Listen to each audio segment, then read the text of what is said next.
A couple nights ago, my family and I had the opportunity to sit down and we watched a documentary of the Apollo moon landing. It was pretty fascinating. It was kind of fun listening to my kids talk about it and kind of explaining a little bit about to them what was going on.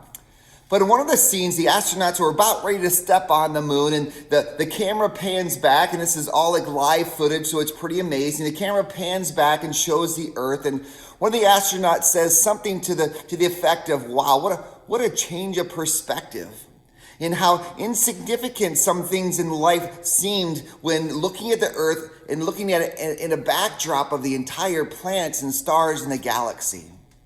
And I love that concept of the perspective we have. See, our world right now is in a national global crisis of perspective. What is going on? From hour to hour, this kind of groupthink seems to be changing. It's pretty drastic. And our perspective is one of fear, it's one of anxiety. Now, I wanted to walk you through one of the greatest prayers in the New Testament that has this kind of change of perspective embedded in it. And that is the Lord's Prayer found in Matthew 6. Jesus teaches us to pray a prayer that is God's will, that's his thoughts, it's his perspective. And as we pray through this prayer, it really is that change of perspective we can have.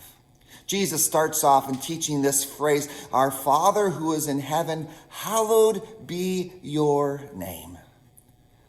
If we could just stop there for a moment and see the perspective that Jesus wants us to have.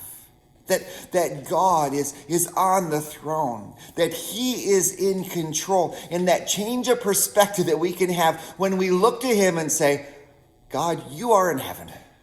You are holy, you are righteous, you alone are in control." In our day and age right now with the COVID-19 coronavirus kind of spreading around and the fears associated with that, wondering what this life is going to look like in the wake of this almost apocalyptic fear that's taken over, we have the opportunity to be invited into a prayer by Jesus that begins, "Our Father who is in heaven, we praise you for your holiness and your righteousness." So what I want to do is I want to invite you just to take just a moment right now, no matter where you are. Maybe you're in your remote office because you can't go to work. Maybe you're sitting at home because you can't go to school. I just want you to pause for just a moment, and I want you to pray that simple phrase, that simple prayer, that change of perspective that says, "My Father, I praise you today because you are great. I praise you today because you are holy and you alone are in control."